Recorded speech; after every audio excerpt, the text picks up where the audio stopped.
What's up, Doc Mike? Public Health on Call, by Johns Hopkins Bloomberg School of Public Health. Today's topic for April 1, 2021. What has been lost and what we can regain. Thank you, Johns Hopkins Bloomberg School of Public Health. Welcome to Season 3 of Public Health on Call, a podcast from the Johns Hopkins Bloomberg School of Public Health. I'm Josh Sharfstein, Vice Dean for Public Health Practice and Community Engagement and a former Secretary of Maryland's Health Department. Our goal is to bring scientific evidence and experience to the public health news of the day through informative interviews with scientists, community leaders, policy experts, public health officials, clinicians, and more. If you have ideas or questions for us to cover, please email us at publichealthquestion@jhu.edu. That's publichealthquestion@jhu.edu for future podcast episodes. Today, I speak with Kate Levin, who oversees the arts program of the Bloomberg Philanthropies. We talk first about the devastating impact of the pandemic on the arts, and second, about how arts can help us grieve, heal, and even come together. Let's listen. Kate Levin, thank you so much for joining me. This last year has been devastating in so many ways, and one of the ways is the bite that COVID-19 has taken out of the arts. Can you tell me just how severe a problem that's been? The pandemic has been devastating for the arts. With the immediate closure of venues, organizations have lost drastic amounts of the monies that kept them operating. The most recent research suggests that nationally financial losses to the nonprofit sector are over $15 billion. In terms of actual artists, the latest stats suggest 63% are now entirely unemployed. And it can vary by different kinds of professions. But the whole nonprofit sector, which in so many parts of this country are real anchors in their communities, have had to pivot to different ways of trying to deliver services.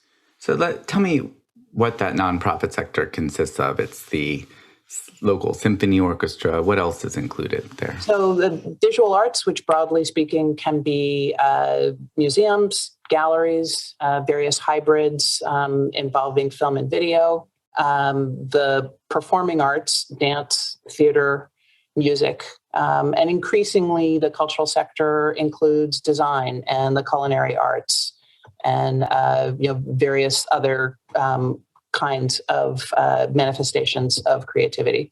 And the ecosystem includes everything from amateurs who are taking low or no cost music lessons to professionals at some of the greatest companies that perform or museums that present work. And then there's a commercial part of the sector as well. The Broadway theaters are most often cited, but all of these creative hubs are intertwined, and they all employ creative people and designers and people who travel sets from place to place. There's a whole network of manufacturing that backs up that creativity. And in addition to the economic impact, what's lost when you lose all this creativity and artistic endeavor? It's kind of soft and fuzzy, but people talk about losing the soul of a community. Often these places are hubs for a kind of social cohesion that doesn't happen elsewhere. Cultural organizations or activities are often one of the few places left where people of all different kinds of socioeconomic brackets can mix, that people of all different kinds of races and ethnicities, multi-generational convenings really happen through arts and culture. And there's some interesting work. In particular, there's a recent study done in the UK that looked at the impact of the pandemic since last March, that's showing that people who have spent 30 minutes or more a day on arts activity, whether that's listening to music or drawing or doing something for cultivating their imagination, are reporting lower rates of depression and anxiety and sort of ability to be resilient and cope. So I think the impact spans, again, the sort of maybe less definite impacts and comes down to some very real practical coping abilities. I mean, in a way, I think you're saying that sense of a loss we've experienced, the loss of our normal lives, is in part because of the loss of the arts. I think that's very real. And I think people often look to the arts to frame what they're feeling and to give them a focus, even if it's something that they disagree with.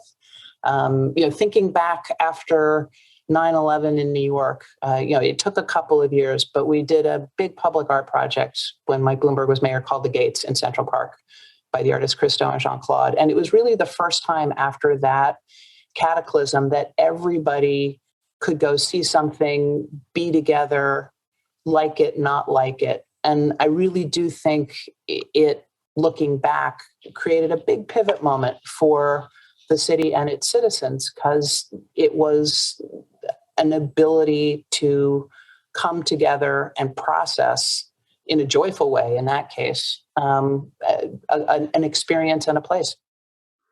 So how have the arts been coping with this terrible year?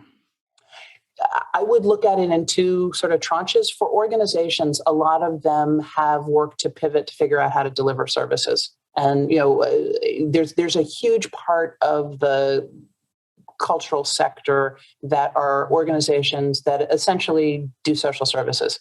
They work with the elderly. There are tons of educational programs for children, and many of them have pivoted to try and deliver those services online. And some, with some real success, although that's then depending on digital equity, which, has been kind of complicated for people and has exposed so many fissures in our larger society.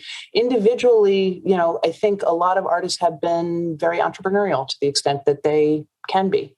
Musicians have started live streaming, performing concerts for individuals. You're sort of undertaking all different kinds of ways of doing their work. There are a couple of theater companies that have figured out how to do one-on-one performances, individual plays. There are a couple of great examples of organizations that have moved to use video to record plays. One of my favorites is a organization called Mayi that has done Sophocles on Staten Island. And it's an amazing interpretation of, ancient Greek classics that speak to this moment in some really riveting ways. So the good news about the creative sector is they're creative. The other news is that as artistically successful as a lot of these things have been, they're not revenue producing in most cases. So, that's the hard truth. A lot of fundraising, a lot, in some cases, of continued ability to develop skill, but certainly not universal. So how is the vaccine, the kind of parting of the clouds a little bit, the hope for the future now creating some momentum? Has the art sector been knocked down so far that it's not going to be able to bounce right back up? I don't know about bouncing right back up, but there is definitely, a huge desire to continue to serve and continue to be available. A lot of museums in this country have been allowed to reopen. And the thing about museums is that often they have some of the best ventilation systems anywhere. Their layout is conducive to public safety in terms of distancing. They have very generous bathroom facilities. So in terms of meeting a public health emergency, that infrastructure is particularly primed to welcome people again. That's in some cases in place, open with restrictions in terms of attendance. I think the performing arts are more complicated. Museums don't have fixed seats. For venues that do, figuring out how to socially distance. And part of the excitement of seeing a live performance is that the audience is as much of a character in the exchange, as it were, as the performers. So I think those organizations are working very hard to figure out how do you reopen safely, and then how do you generate public confidence that the thing that so many people want to do, because they say they want to do it, is something that they actually can find their way to. In the meantime, because we're going into the summer and because the vaccination rate is increasing, lots of conversation about outdoor performances. And some of our public parks and botanic gardens have already been successful at welcoming people. And the Madison Square Park in New York, which has a great track record of public art, has designated circles on the grass. So families or bubbles have been able to picnic with a sense of confidence that they are sufficiently separated from other groups using the space. Now, Congress recently passed this major rescue plan, $1.9 trillion, and there's money to support the arts in that bill, I understand. Have you tracked what that money is going to go for, whether that will help with the recovery of some of these connections that we used to have?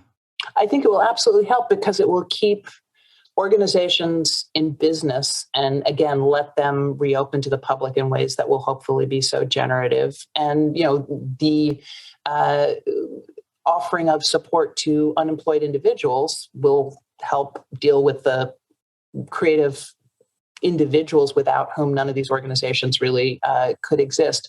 On the organizational side, there are two programs that should be accessible by a range of organizations. And I guess the thing I just want to say, having been in this business for a while, is it is so striking that cultural eligibility was really a concern, because back in 2008, coming out of that economic crisis, the discourse was that cultural workers weren't really doing work, and that the only kinds of organizations that were considered worthy of support were aquariums and golf courses.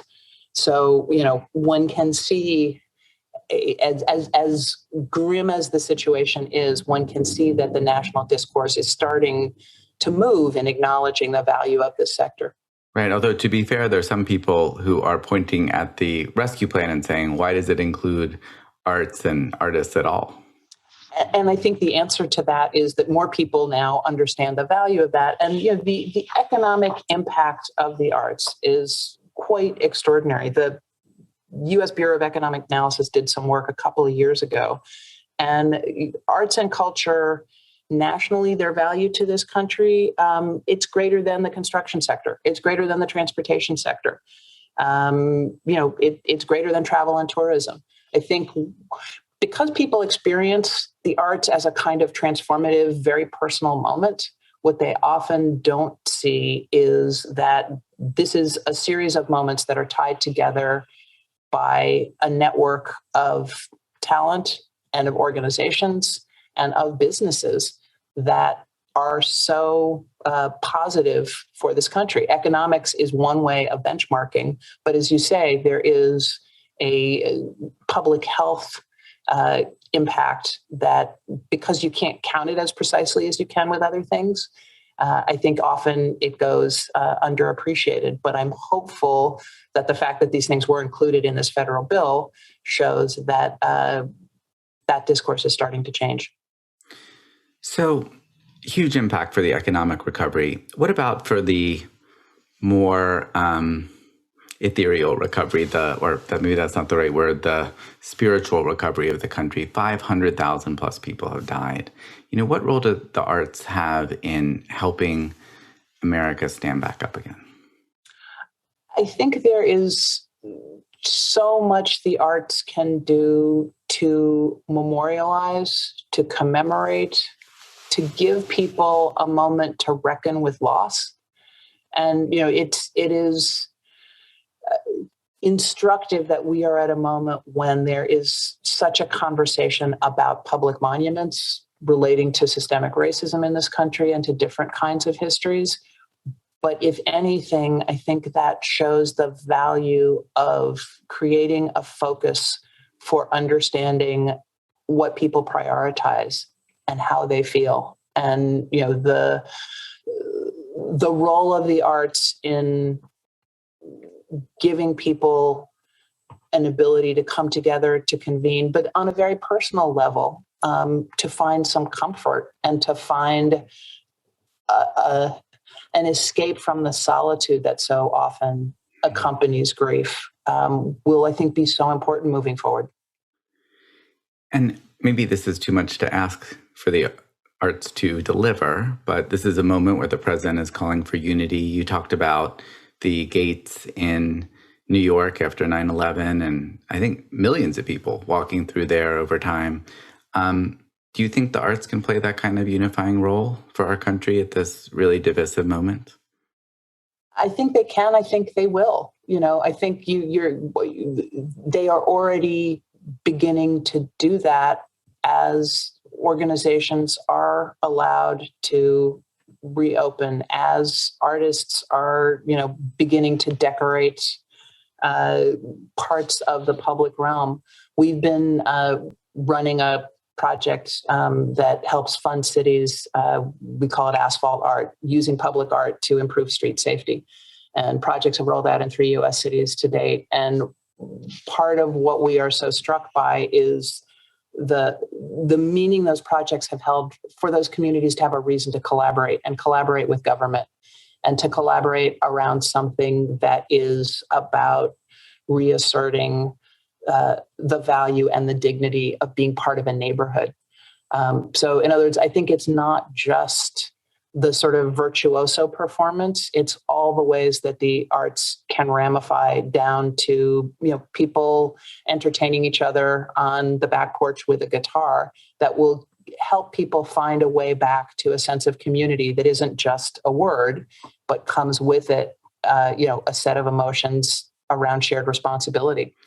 It raises the question of whether some of the vitriol and polarization that we experienced was because some of these shared spaces, experiences, and connections we had were lost because of the pandemic.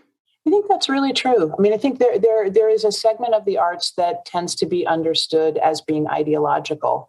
But I think, sitting in a theater together with a lot of people, or, looking at an object together, having a collective experience that is emotional, that calls upon a personal response, that has a value that has nothing to do with ideology. I think it really sort of gets at a sense of humanity and a sense of collectivity while respecting your individual journey. And, that's kind of what it's all about. We can disagree about lots of practical or transactional things, but if you really have it hardwired into you, a positive experience of, that's collective, I think that's the basis on which societies move forward productively. Kate Levin, thank you so much for joining me. Thank you, Josh. Public Health on Call is produced by Josh Sharfstein, Lindsay Smith-Rogers, and Stephanie Desmond. Audio production by Spencer Greer, Niall Owen McCusker, C.N. Oates, and Matthew Martin, with support from Chip Hickey. Distribution by Nick Moran. Production support from Catherine Ricardo and Neiman Outland. Social media support from Brenda Haggader, Grace Holes Fernandez, and Caroline Wong. Thank you.